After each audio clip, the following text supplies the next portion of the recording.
Hello, कैसे हो। स्वागत है आपके मेरे चैनल किरी पर।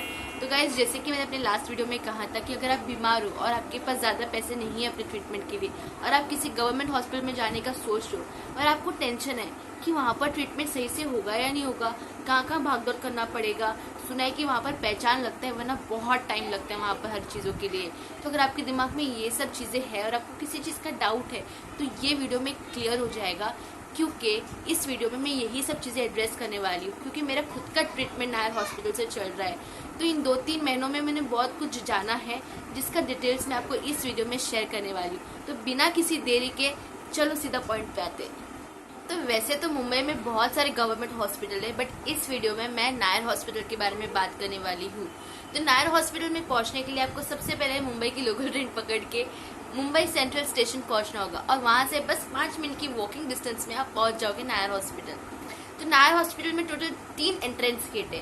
तो आपको सबसे पहले पहला नहीं, दूसरा नहीं, थर्ड एंट्रेंस गेट से आपको एंटर करना होगा। क्योंकि अगर आप फर्स्ट टाइम विजिटर हो तो सबसे पहले आपको अपने आप को रजिस्टर करना होगा। तो रजिस्ट्रेशन के लिए अगर आप 3rd नंबर गेट से एंटर करोगे ना तो आपको सामने ही रूम नंबर 4 मिलेगा। रूम नंबर 4 एक रूम नहीं, एक बड़ा सा हॉल है जहाँ पर रजिस्ट्रेशन होता है। तो वहाँ पर रजिस्ट्रेशन करने के लिए आपको आधार कार्ड जरूर लेके जाना होगा। आधार कार्ड इज मैंडेटरी। और साथ में रजिस्ट्रेशन फीस है 10 रुपीज। रजिस्ट्रेशन होते ही आपको उन लोग एक स्लिप देंगे जिसमें आपका unique number that is UHID number होगा, जो आपको हमेशा संभाल के रखना होगा। इन केस अगर वो घूम भी गया तो टेंशन नको घेओ, आपको अपना नंबर देना होगा। वो नंबर जो आप रजिस्ट्रेशन करते वक्त दिए हो वो नंबर आप बताओगे तो आपको नए से UHID स्लिप दे देगी। ये चीज आपको बस फर्स्ट टाइम करना होगा। अगर आप सेकेंड या थर्ड टाइम आ रहे हो तो आपको रूम नंबर 4 में जाने की जरूरत नहीं है। आप OPD बिल्डिंग के फर्स्ट फ्लोर में जाओगे, वहां पर भी 2 काउंटर है, वहां जाके आप अपना एंट्री करवाओगे। मतलब मैं सेकेंड टाइम आई हूँ तो आपको एंट्री करवानी पड़ेगी। तो रिन्यूअल फीस है, जो आप UHID जो स्लिप है आपका, उसका रिन्यूअल फी है 20 रुपीज। मतलब अगर एक टाइम आपने पैसे दिए तो अगले 15 दिन तक, अगर आप उन 15 दिनों के बीच में जा रहे हो तो आपको कोई पैसा नहीं लगेगा। आफ्टर 15 डेज फिर से वो 20 रुपीज देगा। तो UHID की स्लिप का वैलिडिटी पीरियड है 15 डेज, ठीक है। तो और अभी वो OPD बिल्डिंग कहाँ है, तो वो जो 4 नंबर का जो रूम है उसके सामने ही OPD बिल्डिंग है। और नायर हॉस्पिटल में कैसे ना, हर एक बिल्डिंग को एक लेटर से डिनोट किया गया है। जैसे OPD बिल्डिंग को O बोलते, लेटर O डिनोट किया है। और एक पुरानी बिल्डिंग है जिसको H बोलते, तो वो H बिल्डिंग है। तो हर बिल्डिंग के अपने अपने लेटर है। तो OPD बिल्डिंग का लेटर क्या है, O। तो जैसे ही आप OPD बिल्डिंग एंटर करोगे ना, वहाँ पर एक बुद्ध का स्टैचू है। तो बुद्ध के स्टैचू के सामने एक एग्जिट है और बुद्ध के स्टैचू के पीछे 2 एग्जिट है। अभी इतना डिटेल में आपको क्यों बता रही हूँ, आपको थोड़ी देर में पता चल जाएगा। तो बुद्ध के स्टैचू के सामने एग्जिट गेट है, वहां पर आप जाओगे तो आपको एक बड़ा सा ब्लू बोर्ड दिखेगा जहाँ पर हर चीज लिखा है कि अगर आपको ये डिपार्टमेंट में जाना है तो उसका OPD नंबर क्या है, कौन से फ्लोर पे है। तो आपको वहां से पता चल जाएगा कि आपको कहाँ जाना है। जैसे मुझे ऑप्थेल्मोलॉजिस्ट के पास जाना है तो मेरा OPD नंबर 10 है। अगर मुझे रूमेटोलॉजिस्ट के पास जाना है तो मेरा OPD नंबर है 40, जो कि है फर्स्ट फ्लोर पे। OPD नंबर 10 ऑप्थेल्मोलॉजिस्ट है सेकंड फ्लोर पे।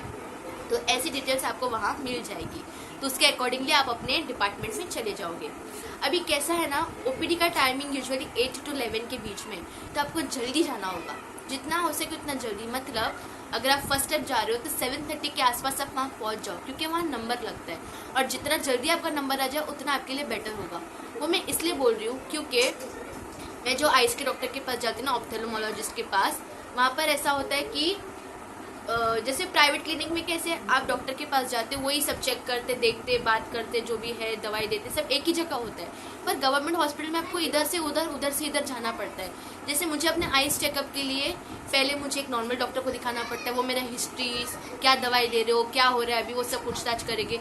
फिर मेरे को एक दूसरे रूम में भेजेंगे जहाँ पर वो स्लीप लैम्प एग्जामिनेशन होता है, वो मशीन से देखते हैं मेरे आँख। फिर मुझे दूसरे रूम में भेजते जहाँ पर मेरे आंखों का टेम्परेचर चेक होगा, फिर मेरा विजन चेक होगा। फिर मुझे दूसरे रूम में भेजेंगे जहाँ पे मुझे आइज को डायलेट करके प्रॉपर एग्जामिन होगा मेरे आंखों का।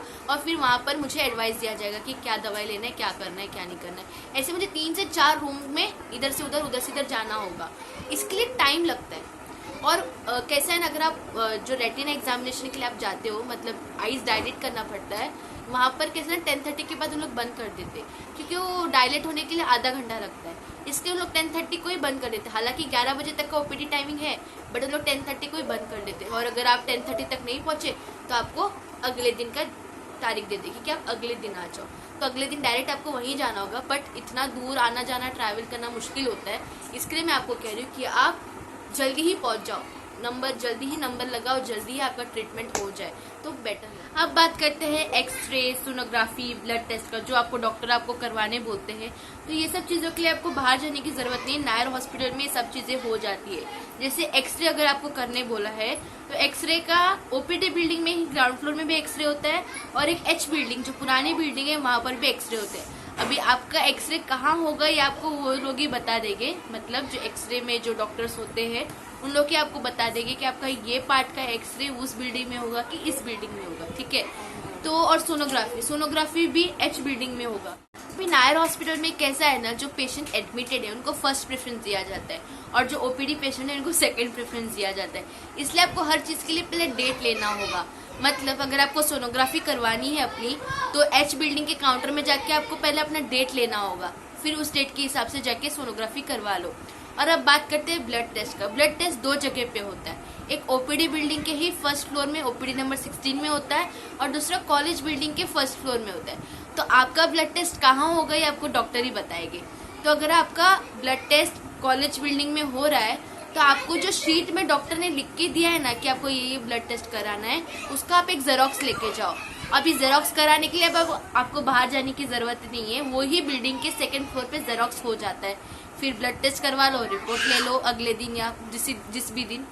फिर अगर आपका ओपीडी 16 में आपका ब्लड टेस्ट होने वाला है तो आपको 4th फ्लोर में जाके जो सेंट्रल लैब करके एक है ओपीडी, वहां जाके आपको डेट लेना होगा। डेट का टाइमिंग 3 बजे तक होता है, और सैटरडे में हाफ डे शायद 12 बजे तक की होता है खुला।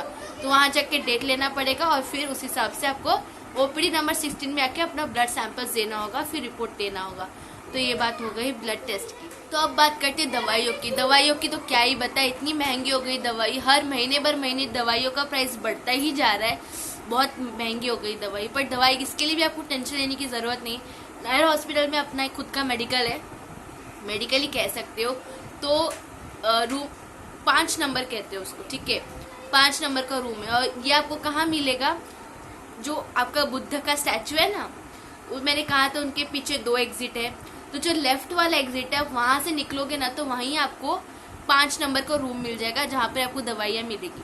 हालांकि वहां पर सारी दवाइयाँ नहीं मिलती है, तो आपको जाके पूछना पड़ेगा कि आपको जो दवाइयाँ बोली है वो वहाँ मिलती है कि, क्योंकि मुझे मेरी दवाइयाँ वहाँ नहीं मिली है, इसके लिए बता रही हूँ।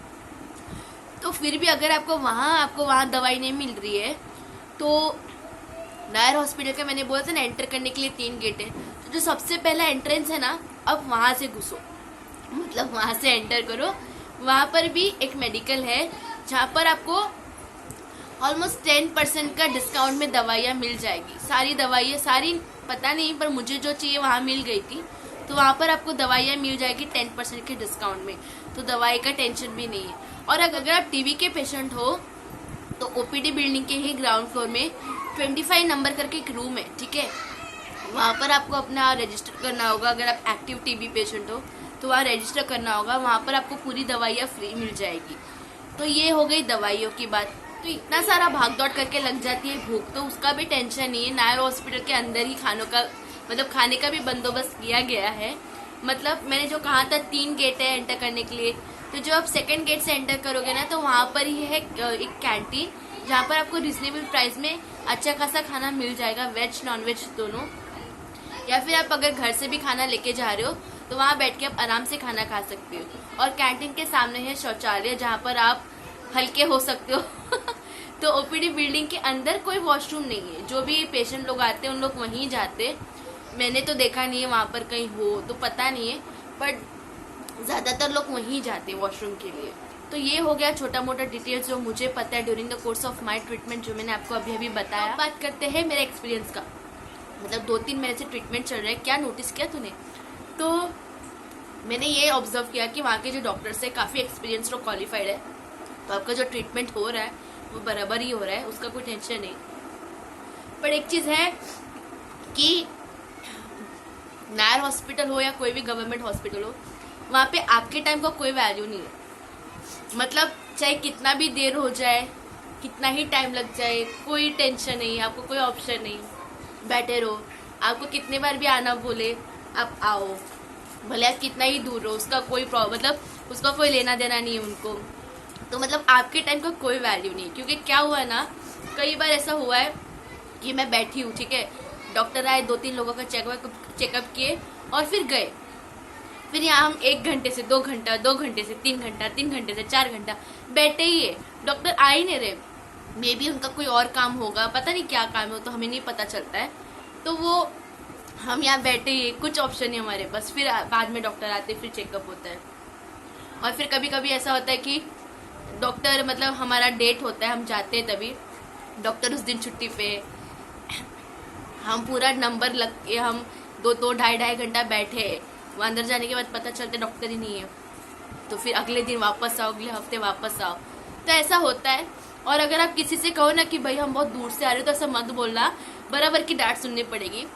क्योंकि वहाँ के जो कुछ स्टाफ है, कुछ नर्सेस है, बहुत रूड है, बहुत रूडली बात करते हैं। तो पर ऐसा नहीं कि सब है, कुछ है ऐसे रूडली बात करने वाले। ओवरऑल सब ठीक ही है, ऐसा कोई टेंशन नहीं है। और ये भी है कि काफ़ी हेल्पफुल भी है। आप अगर आपको मेरी बातें नहीं समझ में आई इस वीडियो में कि कहाँ जाना है, कहाँ से आना है, तो वहाँ के कोई भी लोग, किसी से भी पूछो, किसी को भी चलते चलते आप रुका के पूछो कि इधर जाना है, कैसे जाए, तो लोग बताएंगे, आपका हेल्प करेंगे। तो आप किसी से भी पूछताछ करके आप यहाँ से वहाँ जा सकते हो। सब लोग आपकी हेल्प करने के लिए है, ऐसा कोई टेंशन नहीं है। तो ओवरऑल एक्सपीरियंस तो ठीक है। अब बात करते हैं वो मेन क्वेश्चन का, जो लोग कहते हैं ना कि गवर्नमेंट हॉस्पिटल में कभी भी ट्रीटमेंट कराना है तो आपको किसी की पहचान की ज़रूरत है। तो उसके लिए मैं कहूँगी कि हाँ, पहचान की ज़रूरत एकदम नेसेसिटी है, ऐसा मैं नहीं कहूँगी, बट होगा तो अच्छा है। ऐसा है, अगर आपका किसी का पहचान है तो अच्छा है। क्यों पता है? क्योंकि मैंने जैसे कहा कि नायर हॉस्पिटल में जो एडमिटेड है पेशेंट, उनको फर्स्ट प्रेफरेंस दिया जाता है, ओपीडी पेशेंट को सेकंड प्रेफरेंस दिया जाता है। तो आपको डेट लेना पड़ता है, ये वो ऐसा सब है। तो अगर आप किसी का पहचान है ना, तो आपको एक ही दिन में सब हो जाएगा। एक ही दिन में आप सारा ब्लड टेस्ट करवा लोगे, एक्सरे करवा लोगे, सोनोग्राफी करा लोगे। तो आपका किसी का ऐसा पहचान देते ना, तो इन सब चीज़ों में हेल्प होता है। बाकी जो प्रोसीजर है आपको करना ही पड़ेगा। मतलब आपको ये ऑफिस, ये रूम से वो रूम, ये रूम से वो रूम, ऐसे सब करना है तो आपको करना ही होगा। बट ये सब छोटी छोटी चीज़ों में आपकी हेल्प हो जाएगी। तो अगर पहचान नहीं भी होगा तो भी कोई दिक्कत नहीं है, आप नॉर्मली जाके रजिस्ट्रेशन करवा लो, ट्रीटमेंट ले लो, जो भी है नॉर्मली हो जाता है, ऐसा कोई प्रॉब्लम नहीं होती। अगर आपकी पहचान नहीं है तो पहचान हो ना हो, इतना बड़ा कोई प्रॉब्लम नहीं है, ठीक है। तो आप नायर हॉस्पिटल में जा सकते हो, आराम से अपना ट्रीटमेंट करा सकते हो और काफ़ी कम पैसों में आपका अच्छा से ट्रीटमेंट हो जाएगा। एक्चुअली मैं ये वीडियो बहुत डिटेल में बनाने वाली थी, मतलब वीडियो के साथ साथ सब अच्छे से बनाने वाली थी। और मैंने वीडियो निकाला भी था कि कैसे जाना है, first floor, second floor, OPD, सब मैंने वीडियो निकाला था। बट जब लास्ट वीडियो निकालने को गई मैं, तब मुझे वहाँ के सिक्योरिटी गार्ड ने बोला कि मैडम यहाँ पर वीडियो अलाउड नहीं है, आप डिलीट कर दो। तो इसलिए मैंने वीडियो डाला नहीं। तो अभी के लिए बस इतना ही। अगर आपको वीडियो अच्छा लगे तो लाइक, शेयर, सब्सक्राइब ज़रूर करना।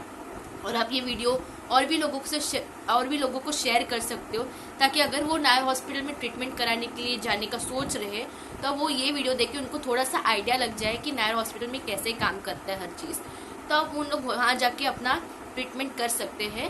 और कुछ नहीं, बस ऐसे ही रहो, हंसते रहो, खुश रहो। देखो, प्रॉब्लम तो सबके लाइफ में है, सबको कुछ ना कुछ प्रॉब्लम है। जिसके पास पैसा है वो भी दुखी है, जिसके पास पैसे नहीं है वो भी दुखी है। तो दुखी होने का कोई ऐसा है नहीं, सब दुखी है। और अगर खुश होना है तो सब खुशी है। तो अपने ऊपर है कि हमें दुखी रहना है कि खुश रहना है। तो इट्स अ चॉइस नाउअडेज, की चॉइस है आपके पास कि आपको दुखी रहना है कि खुश रहना है। तो खुश रहो, हंसते रहो और हेल्प करो। जितना आप हेल्प करोगे आपको भी अच्छा लगेगा, सामने वाले को भी अच्छा लगेगा। तो जो भी आपसे मदद मांगना है उसको हेल्प करो, और इन जनरल भी हेल्प करते रहो और खुश रहो। बस यही कहूँगी, और इसी पे मैं वीडियो बंद करने वाली हूँ। मिलती हूँ आपसे अगली वीडियो में, तब तक के लिए बाय।